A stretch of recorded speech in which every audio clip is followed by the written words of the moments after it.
Hey everyone, welcome back to Corporate Decoder. Today, Santander Holdings USA Inc. just filed an 8-cake announcing a massive debt offering, and we're digging into what this means for their future. Quick note, this is not financial advice, just my take on public filings for educational purposes. The company just raised $1 billion by selling new bonds, and we're analyzing the details to see if this is a sign of strength or something else entirely. Alright folks, let's dive right into this. We are looking at a filing from Santander Holdings USA Inc. And the main story here is a significant debt issuance. Think of it like the company borrowing a lot of money from investors. This is a big deal for any company. Raising $1 billion isn't something you do lightly. It usually means they have plans for this money, whether it is to fund growth, refinance existing debt, or something else. So what exactly did they sell? They issued 3 different sets of senior notes. The first batch is for $1 billion maturing in 2030, and it carries an interest rate of 5.040%. Then they sold another $750 million worth of notes due in 2032 with a slightly higher interest rate of 5.220%. And finally, they have notes due in 2037, again for $750 million. But these have a 5.701% interest rate. In total, this is a massive fundraising effort, over $2.5 billion.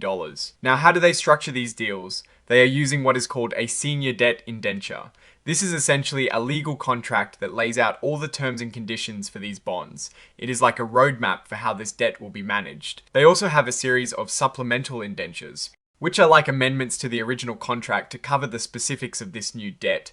Deutsche Bank Trust Company Americas is acting as the trustee, which means they are overseeing things to make sure both the company and the bondholders are following the rules. To sell these bonds to investors, the company works with underwriters. These are essentially investment banks that help market and sell the debt. Here, they've got a big group of them, including Santander's own capital markets arm, alongside major players like BofA Securities, Citigroup, JP Morgan, Morgan Stanley, and RBC Capital Markets. They are acting as representatives for all the other underwriters involved. This is a common practice for large debt offerings to ensure broad distribution. All the juicy legal documents that detail these agreements are attached to this filing. You can find the underwriting agreement, the various indentures, and even the templates for the notes themselves.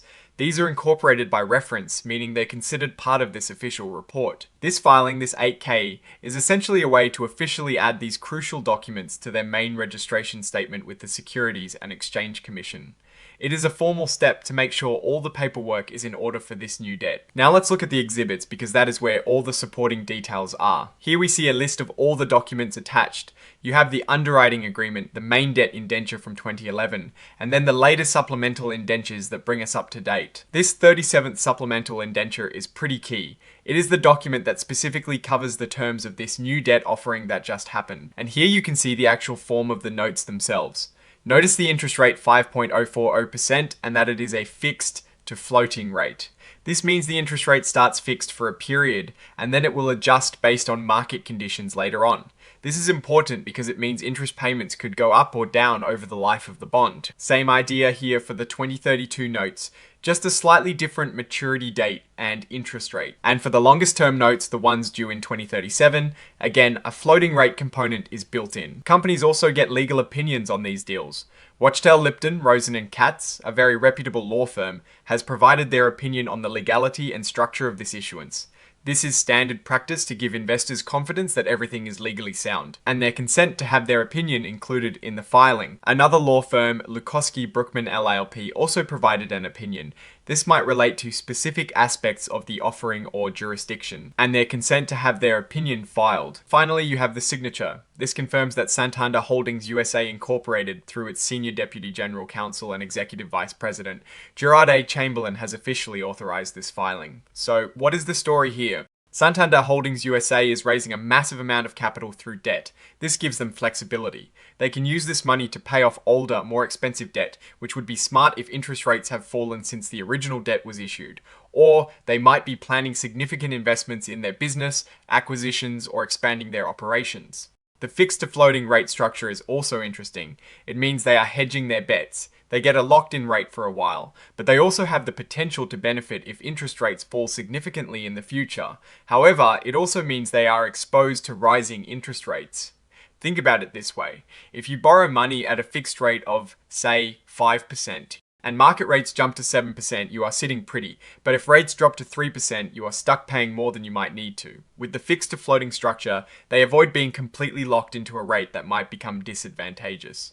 Is this a sign of strength? Generally, yes, a company with strong creditworthiness can borrow large sums of money. However, it also means their debt load is increasing. We would need to look at their balance sheet and cash flow statements in other filings to see how they plan to service these new debt obligations. Are their earnings growing enough to cover these interest payments comfortably? If the company's core business is struggling, taking on more debt can be like putting a aid on a deep wound. For other companies that have undertaken major debt financings recently, it often signals a strategic move. For example, when a company like Attendee issues billions in debt, it is usually to fund infrastructure upgrades or spectrum acquisitions. The key is always what they do with the money. If Santander uses this capital wisely to fuel growth and improve efficiency, this could be a very positive move. If it is just to cover shortfalls or pay off maturing debt without a clear growth strategy, it could become a burden, especially if interest rates climb. Looking at the interest rates themselves, they seem relatively competitive for long term debt in the current market. The fact that they are issuing notes with maturities out to 2037 shows confidence from investors in the company's long-term stability. However, the higher rates on the longer-term notes reflect the increased risk associated with lending money for a longer period. My biggest concern is always about the underlying business health. While raising capital is a tool, it is not a solution in itself. I'll be watching their future filings to see how this debt is being utilized, and if it is generating returns that justify the cost of borrowing. If the company's operational performance is weak, a large debt offering can place a lot of pressure on them. Oh, and the research tools I actually use are linked in the description. They help keep this channel going. That is my take. Stay decoded. If this analysis was valuable, hitting that like button really helps, and subscribe for more deep dives. Check out the Discord in the description.